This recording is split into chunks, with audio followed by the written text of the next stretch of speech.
Hey guys, how's it going? Elden Lord back for another video today, and today we're on the topic of the Blasphemous Blade, because I just found an OP build that makes the Blasphemous Blade do up to 5,000, 6,000, even 7,000 damage per strike with the fire attack.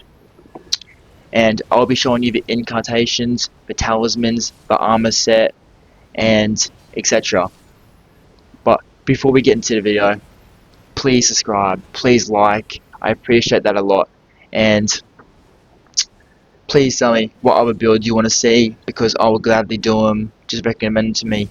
But let's get straight into it, eh?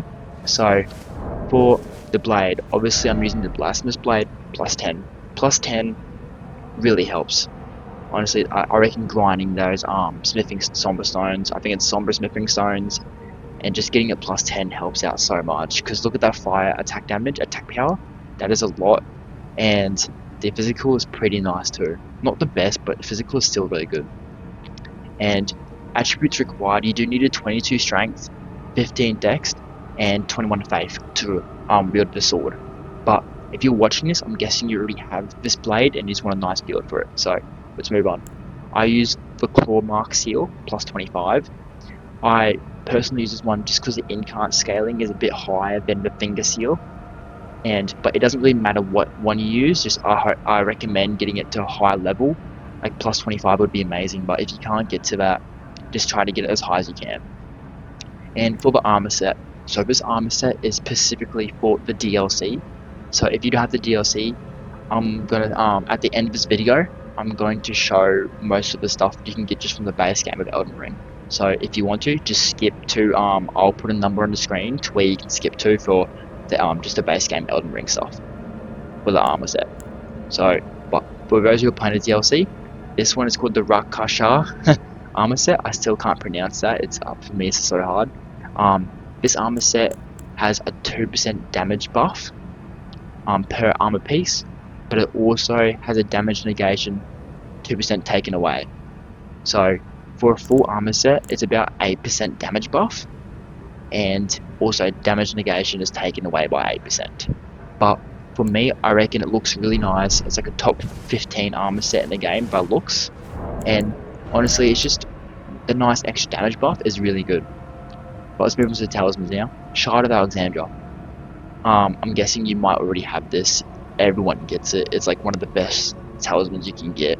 Greatly boosts the attack power skills. It boosts the attack power skills by about 15%, which is honestly amazing. And if you're using the Blasphemous Blade and you use the fire attack a bit for ranged, it'll just get that extra damage, would be amazing. The Rotten Wing Sword greatly raises attack power with successful attacks. So with successful attacks, when you're going in and you're just hitting them over and over again, it will buff the damage bit, like by I think 2 to 3% each time, until like 12%. I think it caps at 12%, 11% or something like that. I could be getting it totally wrong here, but I think that's what it does. And so just that extra damage buff when you're smacking opponents or bosses just really helps out. And for the next one, Ritual Swords Talisman. This is opinion, this is like personal of what you want to use it, but I like my HP is at maximum, and so I like all my HPs at max. So my attack power is raised by about 10%, I'm pretty sure, which is nice. But if you don't want to use this one and you don't have it, I recommend maybe even using the Claw Talisman.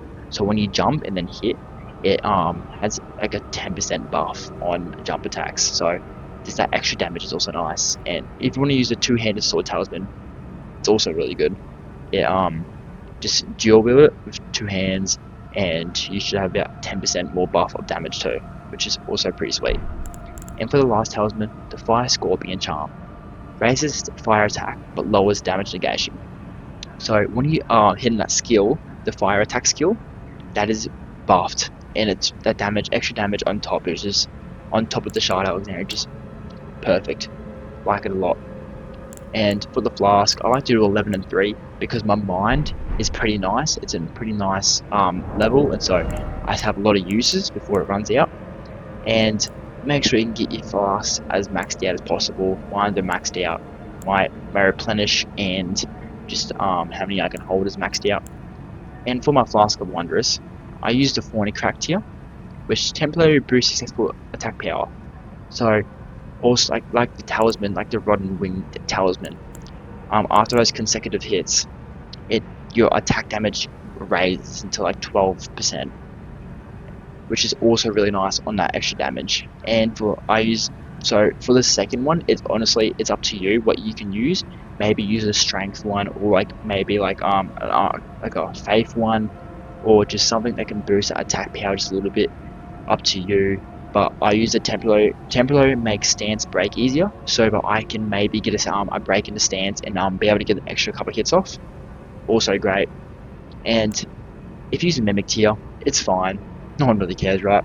I mean, you can use a Mimic tier, but personally, the sword gets it done for me. Like, I only bring the Mimic tier out if I really need to, but for the DLC, I've cleared most of the bosses without this Mimic tier, and it's honestly, the sword's working.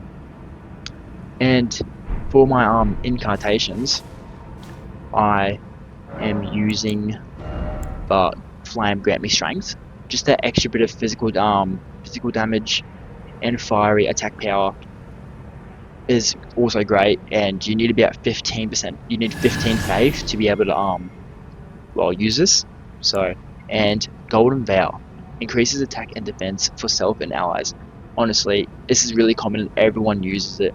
It's a beautiful incantation, and I recommend it to anyone who's playing.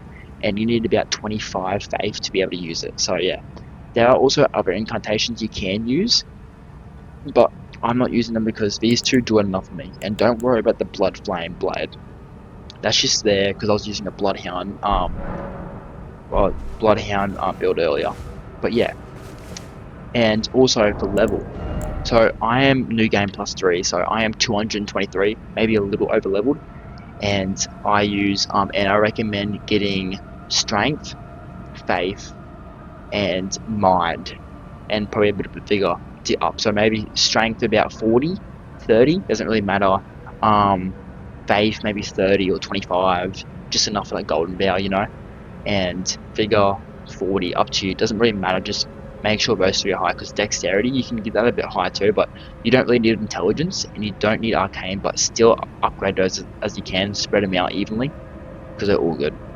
And for my Great Ruin, I'm just using Godric's Great Ruin, because it's easier for me, because I hate going around, because every New Game Plus, I've done it 4 times now, just gone around and grabbed every talisman, or Great Ruin, and it's just annoying, so I just use Godric's because it raises all the attributes, and it's just really nice. But, anyways, now for the Elden Ring base game. So, if you're using the Elden Ring base game, and you are looking for an armor set, I recommend going a medium armor set, obviously medium, and I like to use the Iron Casa. It looks good, and it does that nice negation, and it has that nice focus and vitality and immunity and robust and stuff. I like it a lot, and I recommend using the Raptor's Black Feathers. You don't have to, but it's cool, and it also, I think it just, look at that robust and like it just gets that up a bit more. And honestly, for the legs and for the gloves, you can use anything that goes with the fit. To be honest, that's all you can use that, or just use one. Honestly, the gloves and the legs don't really matter. They don't really matter at all. They're literally, these ones can just be anyone you want. Like, see, I just used Melania's, and I'll just use, I know Elden Lord things, but it doesn't have to really be that much. Just make sure you have nice, negation and resistances, and weight is ideal for you. See, the active feather one is pretty nice for its weight. These aren't, the goblin's not really the best stuff, but yeah. But that's really all you should need. Just get the Iron Castle and the Raptor's Black Feathers, because they look nice and they do provide a lot. But anyways, that is me from today, and I think next I'll be doing either a Bloodhound Fangs build, or one of the new DLC Dragon Hunter's Great Katana builds, because this katana is really nice, or even the Kashara's Great Katana, which is off the Red Knight armor set I was just wearing. But yeah, anyways, Thanks for watching. Hope it helped. And if you want to see videos of me going to grab those items, I will do that in one video, which will probably be the next video. So anyway, see you guys in the next video. Have a good one, guys. See ya.